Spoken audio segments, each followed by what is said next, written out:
आज हम चर्चा करेंगे घर पर अध्ययन कैसे किया जाए, जिसे प्राय स्व अध्ययन कहा जाता है।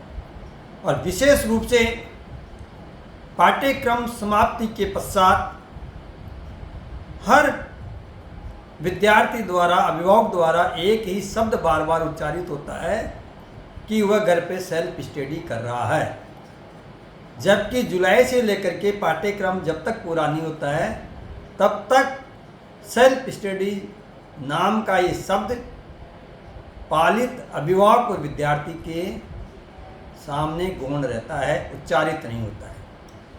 तो क्यों ना हम सेल्फ स्टडी को शुरू से ही हमारी आदत में शुमार करें।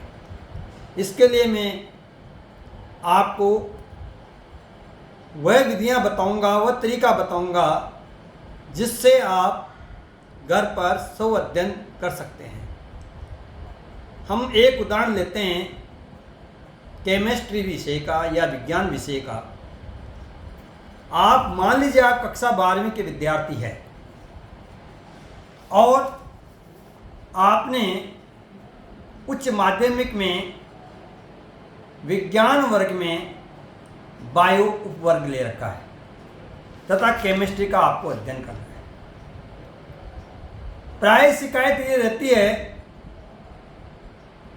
कि हम जुलाई माह में अभिभावक द्वारा उपलब्ध कराए गए पाठ्यक्रम को साल भर तक ज्यों का त्यों ही घर पर रख देते हैं। उनमें ना पेन चलाते हैं, ना पेंसिल चलाते हैं। एकदम फ्रेश रहती है कि आप मार्केट में जाकर के उसको पुनः बेच सकते हैं, उसको पुनः दुकानदार को दे सकते हैं। तो क्यों ना हम हमारी आदत में शुमार करें कि हम पाठ्य पुस्तकों को अधिक से अधिक पढ़ें। देखिए प्यारे विद्यार्थियों, सबसे पहले मान लीजिए हमें केमिस्ट्री का पहला लेसन पढ़ाया जा रहा है, तो हम हमारी पाठ्य पुस्तक में जहाँ यूनिट 1 लिखा हुआ है वहाँ हमें इसे ध्यान देना कि यूनिट 1 द सॉलिड स्टेट, पहली जो यूनिट है वो आपकी सॉलिड स्टेट की है। और आप ये भी ध्यान रखें कि सॉलिड स्टेट जो यूनिट है उसमें कितने टॉपिक है। यहाँ शुरू है 1.1 से लेके 1.11 तक, अर्थात 1.1 से लेके 1.11 तक, अर्थात आपके पास 11 टॉपिक है पहले लेसन में, पहली यूनिट में। और इस यूनिट में जैसे जनरल सॉलिड स्टेट के संदर्भ में जो कुछ बताया गया है ये पेज संख्या 2 पर बताया गया है।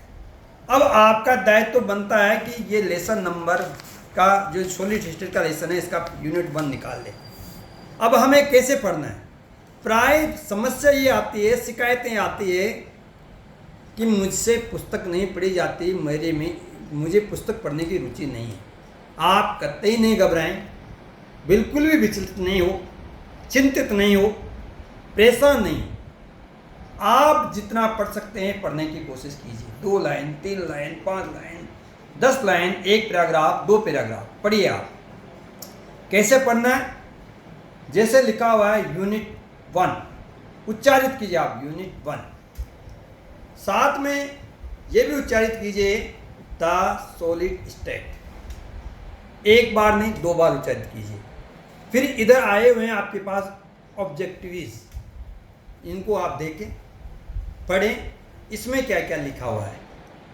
फिर आप जो जितना भी आपके लिखा हुआ है फर्स्ट पंक्ति से लेकर के ये जो यूनिट फर्स्ट का ये जो पेज नंबर 1 है इसे आप आसानी से पढ़ें, धीरे धीरे पढ़ें, लेकिन जब तक पढ़ें तब तक आप उठ कर के बाहर नहीं जाएं। पहला पेज आप पूरा पढ़ लें, फिर आपको कम से कम 1 मिनट 2 मिनट का विश्राम लें और पुनः इस पेज को दोबारा से पढ़ें। जब आप ये अच्छी तरह पक्के हो गए कि मैंने इस पेज को 2 बार पढ़ लिया, कम से कम 2 बार आप पढ़ लें, उसके पश्चात आपको क्या समझ में आता है नहीं आता है ये आपका विषय नहीं। आपका केवल एक उद्देश्य है कि मुझे इस चैप्टर को के पहले पेज को पढ़ना है। पढ़ करके इसे आप अपने नोटबुक में उतार लीजिए। उतारने के पश्चात अगर आप उतारने से पूर्व आप चाहे तो इसे प्रश्नों के क्रम में उतार सकते हैं, छोटे छोटे प्रश्न बना करके उसके उत्तर दे सकते हैं, या फिर सीधे ही आप पूरे के पूरे पेज को उतार सकते हैं। जैसा भी आपको सरल लगे वह कार्य आप कर सकते हैं। इससे आपको ये पता लगेगा कि इस पेज में ये शब्द हैं, ये विषय बिंदु है, ये चीज़ें बताई गई है और मेरे गुरुजन द्वारा मुझे कल ये पढ़ाया जाएगा। आपको ये पता लग जाएगा कि गुरुजी ने मेरे को कोई चैप्टर, कोई विषय बिंदु या कोई शब्द तो नहीं छोड़ दिया है। आप ये पक्का मान के चलिए कि पाठ्य पुस्तक का प्रत्येक पेज आपके लिए महत्वपूर्ण है। एक पंक्ति या एक शब्द भी यदि पाठ्य पुस्तक का छूटता है तो आपको प्रतियोगी परीक्षाओं से काफ़ी दूर कर सकता है। यदि आपकी आदत राज्य और केंद्र सरकार द्वारा प्रदत्त पाठ्यक्रम को पढ़ने की पड़ गई या आपने अपनी आदत में इसको शुमार कर लिया, पक्का मानिए आप बहुत अच्छा करेंगे और इतने अच्छे आप उस विषय के विशेषज्ञ बन जाएंगे जिसकी आप कल्पना नहीं कर सकते। इसके क्या परिणाम होंगे ये भविष्य के गर्भ में। जैसे प्राय विद्यार्थी क्या करता है कि इंट्रोडक्शन को पढ़ना छोड़ देता है और सीधे वह क्या आ जाता है 1.1 general of study solid study पर आ गया। नहीं, ऐसा नहीं करना है। आपको शुरू से ही पढ़ना है कि मुझे क्या क्या पढ़ा, ये रेड लाइन में क्या क्या लिखा हुआ है इसको पढ़ना। जैसे the vast majority of solid substance like high temperature superconductors bio components plastics silicon chips it's, ये पूरे के पूरे शब्दों का आप उच्चारित करना है और इन्हें आपके अपने पाठ्यक्रम में लिखना है, आपकी नोटबुक में लिखना है।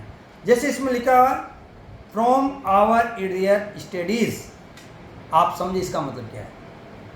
फ्रॉम आवर अर्लियर स्टडीज का मतलब है कि हमने पूर्व में ये अध्ययन किया है, हमने पूर्व में ये जानकारी हासिल की है।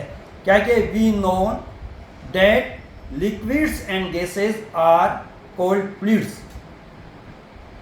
अर्थात हम जानते हैं कि द्रव और गैसें को हम फ्लूइड्स कहते हैं, द्रव्य कहते हैं। तो इस प्रकार से हमें एक एक चीज़ को पढ़ना है, अंगीकार करना है, बार बार लिखना है, कॉन्सेंट्रेट रहना है कि इस पेज को पढ़ने में मेरे को 15 मिनट का समय लगेगा। 15 मिनट मेरे पास कोई नहीं आना चाहिए और 15 मिनट के पश्चात 1 मिनट का गैप देके दोबारा इसको पढ़ें, फिर बाद में आप इसे लिखें। इस प्रकार से आप फिजिक्स, हिंदी, इंग्लिश, गणित, अन्य सब्जेक्ट को भी आप पढ़ें। कक्षा 6 से लेकर के 8वीं तक के विद्यार्थी पूरे 6 विषयों को पढ़ें और घर पे सेल्फ नोट्स बनाएं। पक्का मान के चलिए, ना आपको कहीं अन्य जगह जाने की आवश्यकता है, केवल अपने संस्थान के द्वारा ही आप वह सब कुछ चीज़ें अर्जित कर सकते हैं जो आपकी इच्छा है। आप नेट क्वालिफाई कर सकते हैं, नीट क्वालिफाई कर सकते हैं, IIT क्वालिफाई कर सकते हैं, RAS बन सकते हैं, सिविल सेवा में जा सकते हैं, सरकारी जॉब की छोटी छोटी जितने भी जॉब्स है, पटवारी बन सकते हैं, ग्राम सेवक बन सकते हैं, शिक्षक बन सकते हैं, लेक्चरर बन सकते हैं, वीडियो बन सकते हैं, जो भी आप बन सकते हैं, आप हर एग्ज़ाम को क्रैक कर सकते हैं। केवल आप अपनी आदत में स्व अध्ययन को अपनी एक आदत बना लीजिए और प्रतिदिन आप नोट्स लिखें। इसी के साथ मैं आपसे कल से चर्चा करूँगा कि प्रत्येक विषय को कैसे पढ़ा जाए, कैसे लिखा जाए और एक एक लेसन के संदर्भ में मैं आपको विस्तार से जानकारी दूंगा। धन्यवाद।